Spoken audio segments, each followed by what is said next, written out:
भरले जाऊ लागलेत। प्रचार ऐन रंगात आलेला आहे आणि जेव्हा एखादी निवडणूक असते तेव्हा खरं तर नेते मंडळींनी कशाबद्दल बोलायला हवं, लोकांना कशाची आश्वासनं द्यायला हवीत, तर ती प्रगतीची, विकासाची आणि कामाची आश्वासनं द्यायला हवीत।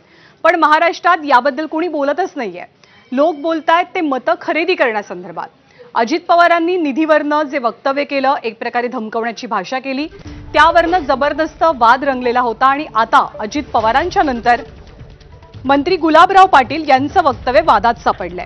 नाशिकच्या भगूर इथल्या सभेमध्ये बोलताना गुलाबराव पाटलांनी शिवसेनेकडे असलेल्या नगरविकास खात्याची मतदारांना आठवण करून दिली आणि 1 तारखेला मतदारांना लक्ष्मी दर्शन होणार असल्याचं आमिषही दाखवलं। आणि असं करून गुलाबरावांनी एक प्रकारे आचारसंहितेचा भंग केल्याची चर्चा आहे। पण लोकशाहीची मूल्ये सुद्धा त्यांनी त्याची तोडमोड केल्याचा आरोप होतोय। विरोधी पक्षांनी यावरनं सत्ताधाऱ्यांवरती टीकेची झोड उठवली आहे। तर ज्यांच्याकडे नगरविकास खातं आहे ते उपमुख्यमंत्री एकनाथ शिंदे यांनी सारवासारव करण्याचा प्रयत्न केलाय। मुसलमानांची 80%, 90%। यावेळी थोडी गडबड झाली, मिळाली नाही असं नाही, थोडी गडबड झाली। पण त्यांना आम्ही विचारलं की आमचा दोष काय आहे, आणि आता तर नगर विकास खाता आपल्याकडे आहे। बेमाल है नगर विकास में। माझी तर नगरपालिका आत्ता झाली नशिराबाद। मी मागच्या भाषणातही बोललो, नगरपालिका होण्याच्या अगोदर 5 कोटी रुपयाची बिल्डिंग तयार आहे माझी। लोक हुशार आहे।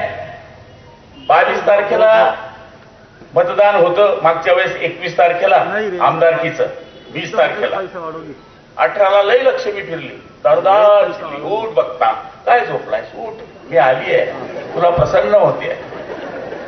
बाहेर खाटी टाकून झोपा तुम्ही 1 तारखेला, लक्ष्मी येणार आहे, उठ बघता काय झोपलायस, उठ। पण लोक समजदार आहे।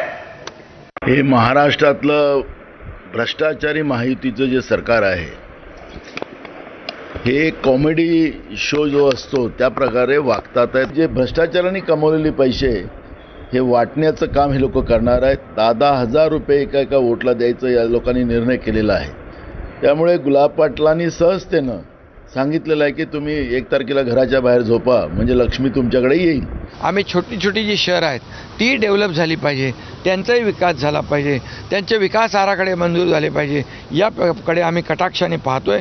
आणि मोठी शहरं विकसित होतात, पण छोटी शहरं जी आहेत निधी अभावी विकसित होत नाहीत, त्यांना देखील मोठ्या प्रमाणावर निधी दिलाय, यापुढेही निधी देणार, याचा अर्थ असा घ्यायचा। भारतीय जनता पार्टी पैसे देऊन माणसं फोडते, हाच आरोप आम्ही 3 वर्षापूर्वी केला होता।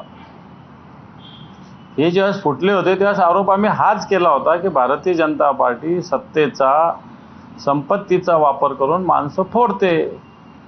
आता यांचे माणसं फुटल्यावर यांना हा त्रास लक्षात आला, यांना हा त्रास 5वीलाच पुजलेला लक्षात येतोय। जेव्हा स्वतःवर बितते त्यावेळेस हा त्रास त्यांना लक्षात आलेला आहे।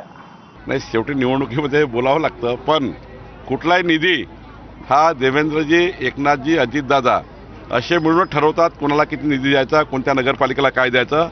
त्यामुळं ते निवडणुकीचे भाषणं असतात, पण निधीबद्दल मात्र तिघही मिळून ठरवतात। आणि एकीकडे हा निधी वाटपावरनं किंवा मतदारांना पैसे देण्यावरनं वाद रंगलेला असताना विधान